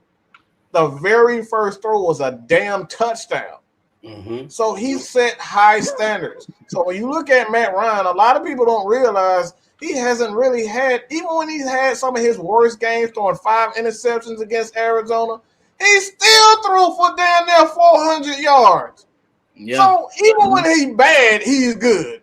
Even in 2015, you know what I'm saying? Like these are the things we take for granted. This is what we take. He is an absolute legend. He has spoiled us. Michael Vick is the most explosive human being to ever grace that quarterback position. It is nothing greater than Michael Vick. When we talk about explosiveness, yes. his charisma, like none of that. He is it. We have been spoiled as Falcons fans. A lot of people like Jew. Jew became a Falcon fan because of Matt Ryan. So this Atlanta Falcons prime time. All right, Jesse the Hammer Tuggle. We have had absolute. We talk about guys with charisma. I mean, you can look at D Hall. D Hall is another guy. He came in before he got hurt, his knee injury. He was the same guy. Like he was charismatic. Like Allen Rossum, Tim DeWhite. These guys just got swag, man. So we've been spoiled as Falcons fans. Not many teams can say Jerry Glanville. I don't know if people even know that he's one of the most influential defensive coordinators in the history of the game. What people won't tell you is that Rob Ryan's father, Buddy Ryan, his defensive style came because of the grits blitz. He saw the grits blitz and say, all right, I'm going to kind of cater my defense. I'm going to bring everybody out, and he used the grit blitz as a template for what his defense is. A lot of people won't even tell you that. So the Falcons fans, like we've had some great. We're talking about some guys that are just they're legends, man. And that's the thing as Falcons fans we gotta understand. that this is no longer going to be pretty football. Those days of pretty football are gone. Yep. So get over it. You may not ever see another Julio, another Dion, another Michael Vick. Get that shit out of your head because it's done. No more. I'm telling you. Patrick Kearney, Keith Brooking. Patrick Kearney that dude was crazy. Tyson Clabo, that right side was nasty, bro. We had some good players, man. We done had some good players in our time, bro. Harvey Dahl, we had some guys, and then we didn't even get to Dion. Wait, you said Dion, right? Mike. You saw my home. Yeah. Hey, hopefully I will be able to meet Dion in 2 weeks. Hopefully we might be able to get some Atlanta Falcons content when I go to my homecoming in 2 weeks. Let's hope for the best. Okay. Well, tell Dion that I met him in a sneaker store when I was like 20 years old, and he wouldn't sign my stuff, talking about he ain't Dion today. I'm with my kid. I ain't forgive him for that yet, man. Let him know I'm still waiting. My bad. He hit me with the The 46 is the grits blitz, okay? Do your homework. Jerry Glanville, Layman Bennett, they're responsible for what you see with the 46. Y'all got to do y'all homework, boy. Look at that 79 defense of the Atlanta Falcons. Go do your homework. 79, 78. Go do your homework and look at the formations they were using. That's the 46 Bear defense. That came from Buddy Ryan. That came from no, not Buddy Ryan, but Jerry Glanville. People won't tell you this. The Falcons, the spread offense that you seeing today, the Falcons was already doing this. They were doing this in the 80s, in the 90s. They won't tell you this. Well, everybody put some respect on this franchise, bro. I guess we're going to get into the Q&A. Because there's no need to say it with your chest, because we've been saying it with our chest the entire time. Yeah, we got to say it with the chest. For the past hour and a half, we've been saying stuff with our chest. We want to shout out to Dean Pease for putting the battery in our backs. But we've been doing this since day one. That's the thing about AFN, man. We say everything with our chest, man. We come with facts. This is not just fans that just came together and was like, hey, you know what? I like the Falcons. I like the Falcons too. Well, I became a fan last week when we beat the Giants. No. Hey, this is fact. Man, what's up? You got my homies in my chat saying say it with your chest now, bro. Can you see that? I told you that's the Paul Heyman, boy. That's the Paul Heyman. He cutting them promos. That's how my homie Buck, bro. They look forward to the say it with your chest, bro. Real talk.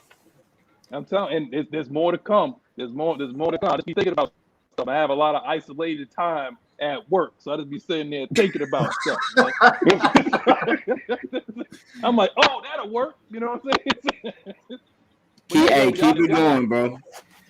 I'll let you guys address Dip Chet in the chat. No. I got you. You know me better than anybody, Twisted, when it comes to this Matt Ryan stuff. I'm gonna let y'all handle him in the chat. We're gonna keep it going. But y'all check him in the chat and take care of that. But we got a question right here. We was like, how y'all feel about Frank Darby's? Oh, we got another one. Wait, where you got? Oh, the first one. He was asking about how Frank. Yeah, how you feel about Frank will play in the roles in the offense? Well, we haven't really seen him much yet, but if y'all want to touch on it, y'all can touch on that. He's gonna be the tough guy. He's gonna be the guy that's gonna get those tough yards. That's his role. Darby. Yeah, it was supposed to be Frank's job from the beginning. That's why you brought in a guy like Tajay Sharp.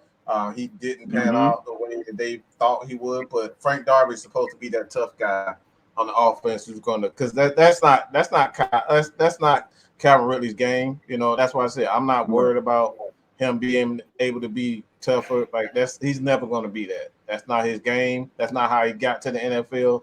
But Frank Darby, he the guys that go up and get those tough yards, put his body on the line. And like I said, he's going to be that. He's going to be that first guy. He's going to be that Mohamed Sanu of this offense.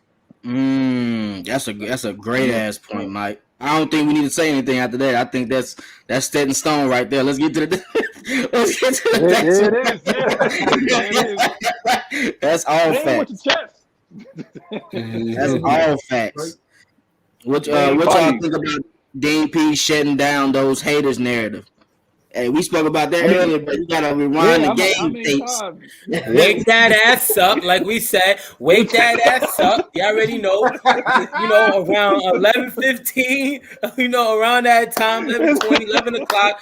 Check in, wait for us, and wake that ass up. We here ready. Get in the comments and get ready. Watch the rerun when we talk about it.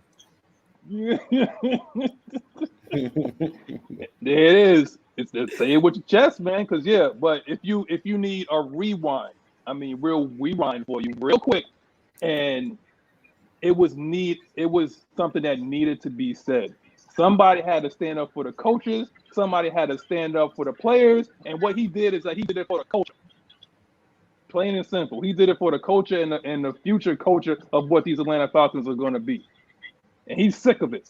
And he said, I'm at that age. He said, I'm at that age where I don't give a rat's ass what anybody thinks about me. So I'm just going to say whatever I want. See, I think he's been watching, just like you said, I think he's been watching AFN. Say it with your chest. But apparently, when do y'all think Gunner will be involved and his impact? You want this, Mike, or Twisted? I don't know. They haven't talked about him enough yet. Arthur Smith in the interviews haven't discussed getting him involved. So I think it's more so him still learning the playbook. Yeah, the most they said with Gallman was more so special teams aspect of possibly, I guess, him being a gunner or something like that. But I think I do want to see him in the backfield at times. I think he is maybe getting the plays down packed and getting more familiarized with the scheme. But I do want to see him run at least a wide zone or something. I know he could do certain things good. Like he could cut back lanes. He know how to, run the ball good. I'll give him credit to that. Oh, they eat Dips thing up in the chat, boy. Yo, that man just need to give Matt Ryan his pebbles back. Like, just please give him his. That's Sarah Ryan. All right, let Sarah Ryan have his pebbles. All right, that's what you need to do, bro. Good God, man, they got a whole conversation going on with everybody else, but you still talking about damn Matt Ryan. They eating them up like them people from Walking Dead, man. Like you got caught, you took the wrong turn on Walking Dead, you get ate up. God, boy. Yeah. Hey, Ghost Peppers, you are crazy, bro. What is wrong with you? How did you even come up with this? Yo, what is your Ghost Peppers is on in his bag this morning.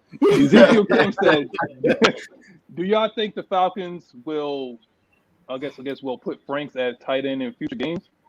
I think they talking about Felipe Franks. So Felipe Franks. But but one thing I would say, tight end, right?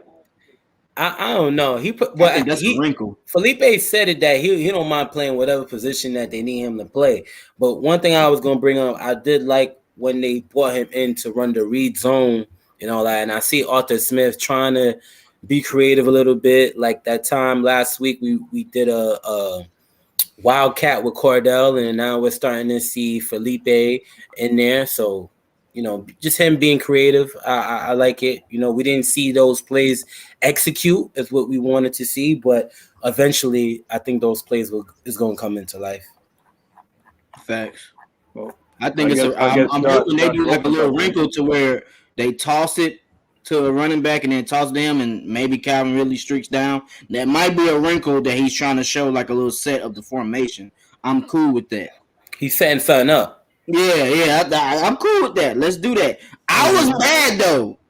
The Giants must have been watching film from last year when Calvin really did that wrinkle where he goes out and comes back motion and come back. Yeah, that's supposed to be a touchdown. How did they know that?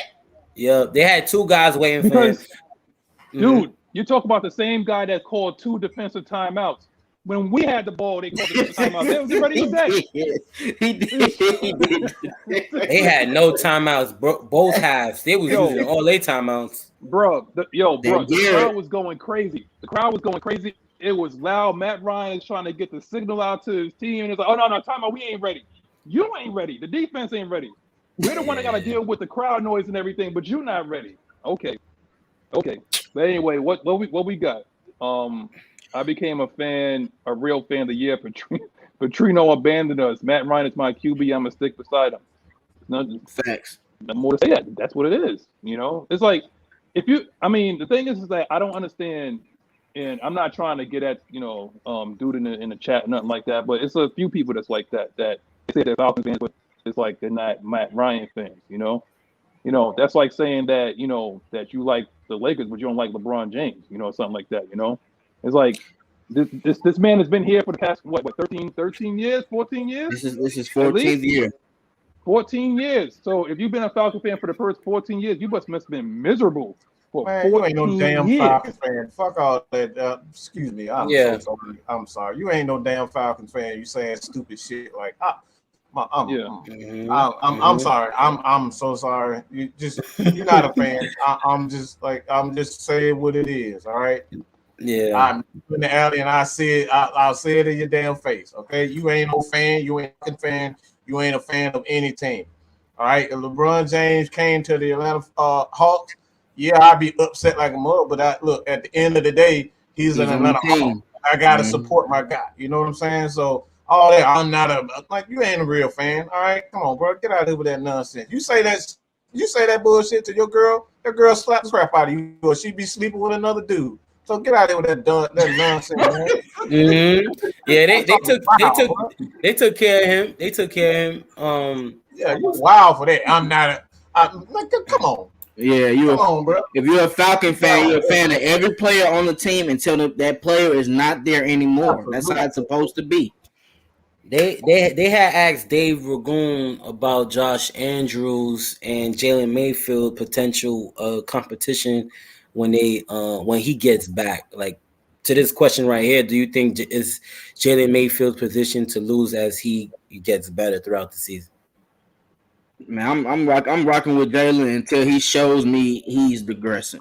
Mm-hmm. If he continues to have an upward arrow, leave him out there because that's getting reps for the following years. He's a rookie. You don't want to take rookies out when they're making plays and they're getting a groove in it because then they start to doubt themselves, and you don't want that situation to happen. Give him time. You got to give him time to progress. Like go through the ups and downs. Like I always say this, man. It's like this. I'll just say, for instance, man. You would never, even LeBron would have never been LeBron James have they said, all right, we're not going to give you let's just say just for argument's sake, we're going to trade for this guy, Kevin Love. If you would have never, he lost 3 championships before it was like, all right, this shit ain't working. All right, we got to get LeBron some help. We got to go trade for this guy. We got to trade for that guy. If you give up on the guy because he loses, he's never going to get better. LeBron James end up, as much as y'all already know how I feel about him. You know what I'm saying? He would have never won 4 or 5 championships, 4 championships, if you would just say, all right, he already lost 6 of them. Why am I going to keep giving him something? You got to stick with the man. He's going to eventually get there. He's going to eventually learn. That's how you got to do your rookie. You can't just stop building around the guy. You can't just stop teaching the guy because he didn't get it the first time. That's not what coaches do. So at the end of the day, you got to stick with your guy. And that's why they get paid the big money. Mm-hmm. These people in their bag today, man. It's really getting sick. For the first time, I actually had somebody come at me, but you know what I'm saying? I ain't gonna do that. It's Saturday. It's my day off. I ain't about to do it. But I can't be that guy. Who came at you? What you talking about? Dog, I'm telling you, there's a reason why they call me Paul Heyman. If you don't watch wrestling, I tell you, I'm very don't want that. That's what I do. Don't let the smile fool you, man. New York will come out. Okay, so I'm trying to keep it PG right now. Okay. In the meantime, just like the button. Tell him your slogan, Magnus, please. Tell him your slogan. Come on. No. If you went down for that, I got 3 words for you: like, share, and subscribe. I was about to give you the other finger, but I ain't about to do that. Now, says, "What's the difference do y'all see between the previous and the current coaching staff after 3 games?" When is one sentence that had to be said? Twisted, please. I only got one word: adjustments. That's all I need to say. I'm done. Adjustments. And run the damn ball. Yes, sir. Run the damn ball. And those are the games that we lost last year, man, in the past 3 years. Those are the games when things got ugly. The defense started getting like with a poor put space. There was no real pass rush or nothing like that. You seen guys start to step up. And there's a belief. There's a reason why when Arthur Smith left the podium, he hit that sign that said believe. There's a certain sense of belief that's in this team now that we can get this done. Don't judge this team from like one game, from that first game against the Philadelphia Eagles. So if that's the case, then teams like the Green Bay Packers wouldn't make the playoffs. Or like when Tampa Bay went and got their ass steamrolled against the Los Angeles Rams. You know, if we're all judged by one game, then hell, don't even watch the freaking team. That's all I care about, man. And that's all that matters. But hold on. Arthur Smith. One thing we noticed from this win compared to last season, we didn't give the defense a chance to go back on the field. We ran that motherfucking clock out, and 3 seconds, Young Hoku come outside. You want to win games. You don't want to have it to where the defense has to go back out there and you have to play Rudy Poo coverage because you don't want to give up a touchdown. Mm-hmm. Run that clock out and score this touchdown, score this game winner. Kyle Pitts, y'all talk about Kyle Pitts. He stayed in bounds on that corner catch. Yeah, he could have went out of bounds. Keep that clock moving. Rookies don't do that. Kyle Pitts is up to age, guys. We got to remember that, man. These players are getting coached well this time. Mm-hmm. They're learning how to make football when the game's on the line. Situational football, understanding that we have X amount of timeouts left. If you catch the ball, stay in bounds. That's it. I was just saying that to a couple of the I would just like to say there was a lot of sodium, Rich. There was a lot of sodium. There was a lot of salt in MetLife Stadium when we was coming out there, man. Like when we was leaving. It was quiet. It was quiet. It was quiet, man. You heard like Rise Up. I had my Rise Up shirt, so you heard Rise Up. Mm-hmm. And any Falcon fan that I seen, we were just cheering. I was dapping at any Falcon fan that I walked by. I was like, yeah, good fucking win. I'm like on to Washington. I'm like on to Washington Club. I'm like, we're gonna run through the NFC East. We're gonna take our time. You know what I'm saying? We're on to Washington right now. Washington Club. You know, but besides that, I know we're on to the final thoughts right now. Like, you know, I'll start off like this was definitely a great show as always. You know, shout out to the whole AFN affiliates. You know, everybody in the chat. You guys were awesome. You guys were great. I see you guys. It's all respect because when it's time to hunt somebody down, like what y'all did in the chat just now, y'all took care of that dude right there, and I appreciate that. We don't gotta waste our energy and time for all of that nonsense. But besides that, you know, we're looking forward to this W. I don't want that middle linebacker hit on you, boy. You don't want that helmet. Exactly, man. Y'all want to see my film, and one day I just gotta post my film on YouTube. I have to, so y'all really see what's up. But besides that, man, this was a great show. You know, looking forward to tomorrow. Rich, before you finish, Rich, if they want to know how you are, show them the wall real quick. Nah, they gotta earn that. They gotta earn that. It's so crazy because I ain't fixed that shit yet, too. I ain't even fixed that shit yet. That shit's still there behind. I'm looking. Yeah, there's a hole on the sides of his. I don't know if that was his head. That could have been his fist. Yo, all I know is like my man went in there and put a hole in the wall. That's what happens when guys don't do right. You know what I'm saying? Yep. But Twisted, go ahead. Yeah, like he said, man. Shouts out to all the fans waking up with us. Wake that ass up every Saturday morning. We appreciate you guys. Once again, we'll be back Sunday.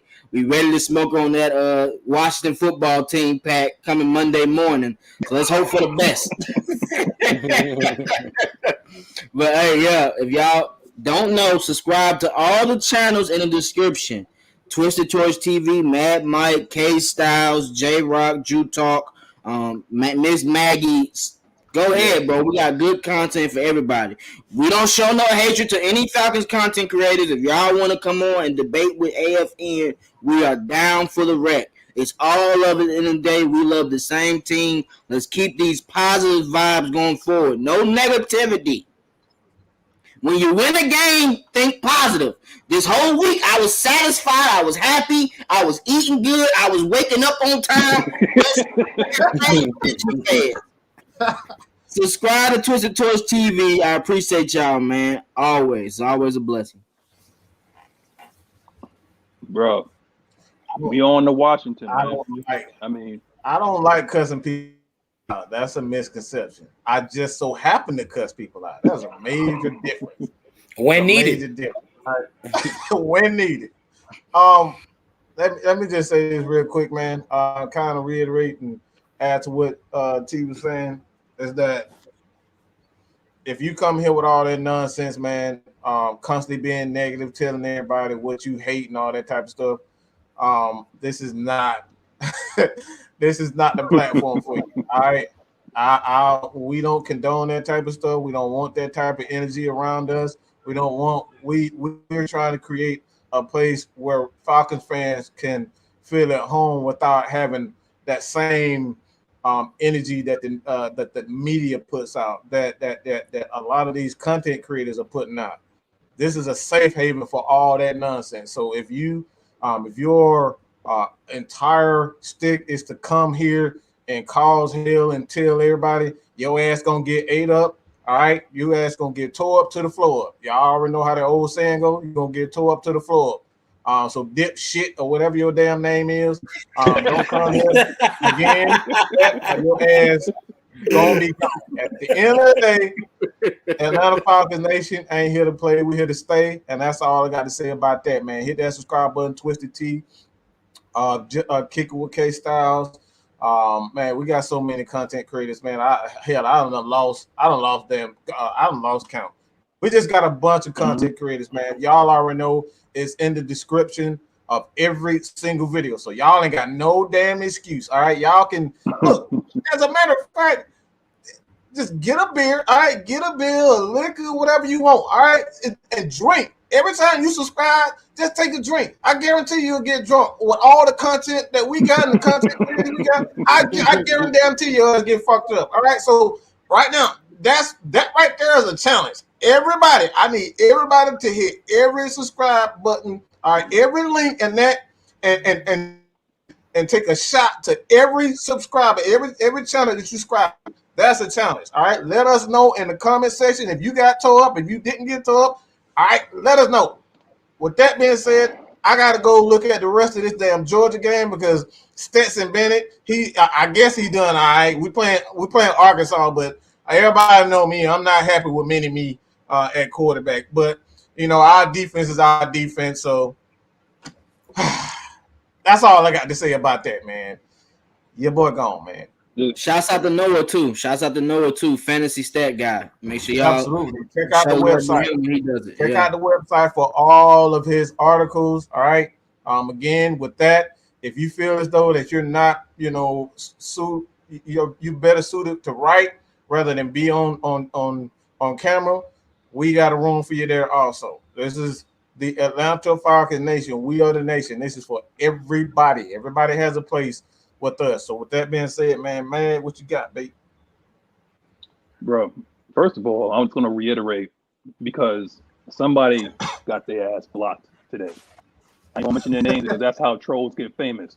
But what I will say is that y'all need, and for anybody that's sitting there that would take this personally, maybe I'm talking to you. But if not, then if it doesn't apply, let it fly. But what you need to do is be respectful. If you're going to talk about sports, I don't care. Like, you want to talk about sports, you want to come at me, you want to come at Twisted, Rich, or Mad Mike, that's fine. Just come with facts. That's all.